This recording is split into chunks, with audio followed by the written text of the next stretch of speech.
రైతు కూలీలకు సంబంధించిన పంటల అంశం, కొనుగోలు అంశం, వర్తలకి నష్టపోయిన పంటల గురించి అధికారుల దృష్టికి తీసుకుపోయి వాటికి ప్రభుత్వం తగిన నష్టపరిహారం ఇవ్వాల్సిన బాధ్యత ఈ ప్రభుత్వాలపై ఉంటుంది అనేది తెలియజేయడం కోసం రాష్ట్ర వ్యాప్తంగా కూడా అన్ని జిల్లాలలో గత 15-20 రోజుల నుంచి క్షేత్రస్థాయిలో పరిశీలిస్తూ స్థానిక ఎంఆర్ఓలకి, ఆర్డీఓలకి, కలెక్టర్లకి రేపు ఇది అయిపోయిన తర్వాత వ్యవసాయ మంత్రికి, పౌర సరఫరాల మంత్రికి, ముఖ్యమంత్రికి కూడా ధర్నాలు అన్నీ జరగబోతున్నాయి.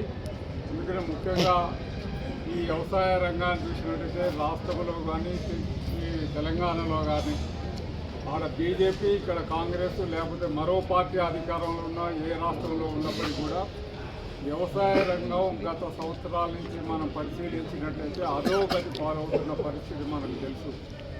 ఈ దేశంలో ఎవరైనా ఆత్మహత్యలు చేసుకుంటున్న వాళ్ళు ఎవరయ్యా అంటే రైతులు, కూలీలు తప్ప ఏ పారిశ్రామికవంతులు, ఎవరు ధనవంతులు, పెట్టుబడిదారులు ఎవరు కూడా చేసుకోవడం లేదు. అంటే ఎక్కడ గతంలో ఒక 1991 కంటే ముందు, అంటే నూతన ఆర్థిక విధానాలు భారతదేశానికి రాకముందు ఆత్మహత్యలు లేవు.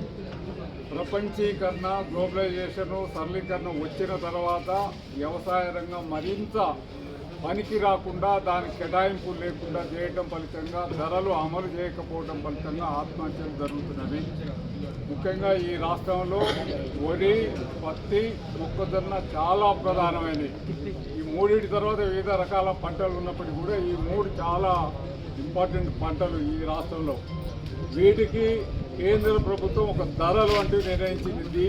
తప్పకుండా కింటా వరికి 2,369 రూపాయలు కింటా ధర చెల్లించాల్సిందని కాగితాల మీద రాసి పార్లమెంట్లో ప్రకటించింది, పేపర్లో వచ్చింది, జీవోలు వచ్చినాయి.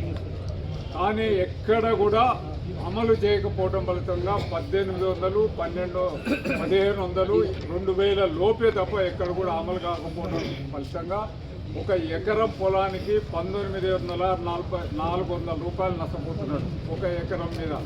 అంటే రైతుకు రావాల్సింది మొత్తం ఈ అంటే 67 లక్షల ఎకరాలు ఈ తెలంగాణలో సాగవుతుంటే 64 ఇంటూ 20 ఏళ్ళు వేస్తే ఎన్ని లక్షల రూపాయలు నష్టపోతున్నాడు. ఇది ఎట్లా అనేది దళారులకి సంబంధించిన అంశం.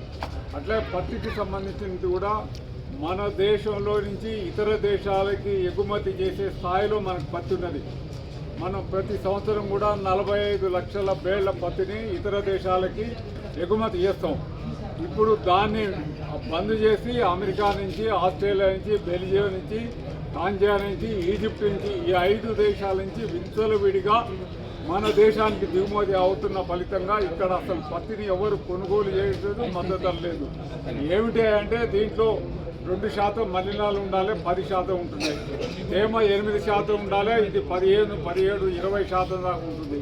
అందుకనే ఇంటర్నేషనల్ ప్రామాణికల మేరకు ఇది లేదు అనే పద్ధతిలో ఎవరు వాళ్ళ మీద ఒత్తిడి చేసింది కేంద్ర గవర్నమెంట్ మీద అంటే రిలయన్స్ వాడు, బాంబే డైయింగ్ వాడు, అరవింద్ ఇలాంటి ఇండస్ట్రీస్ మొత్తం కలిసి కూడా పత్తి నాణ్యత అనేది భారతదేశంలో లేదు అని ఒత్తిడి చేయడం కాకుండా ఇతర దేశాల నుంచి మన దేశానికి పత్తి దిగుమతి అవుతుంటే 11% దిగుమతి సుంకం ఉండే. ఇప్పుడు అది కంప్లీట్గా రద్దు చేశారు. అంటే భారతదేశంలో ఉన్న పత్తి కంటే కూడా ఇతర దేశాల నుంచి వస్తున్న పత్తి ధర తక్కువ ఉంటుంది.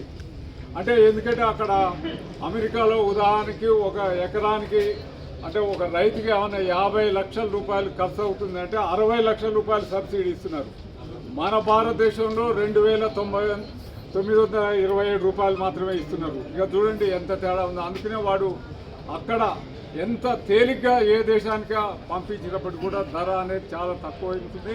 అందుకని 11% రద్దు చేయడం ఫలితంగా ఇతర దేశాల నుంచి పత్తి దిగుమతి అవుతుంది. ఇది చాలా అన్యాయమైంది. అందుకని ఆ పత్తిని దిగుమతి శాతం గతంలో 37.7% ఉంటే దాన్ని అమలు చేయాల్సిన బాధ్యత కేంద్ర ప్రభుత్వం మీద ఉంటుంది అనేది కూడా మా సంఘం తరఫున డిమాండ్ చేస్తున్నాం. మూడవది మొక్కజొన్నకు సంబంధించిన 2,400 మాత్రమే పెట్టింది. సిఏసిపి అని ఒక కింటా ధర ఎట్లా ఉండాలి అనేది 1850 రూపాయలు ఉండాలి. దాంట్లో సగం కలిపితే 2950 రూపాయలు అవుతుంది.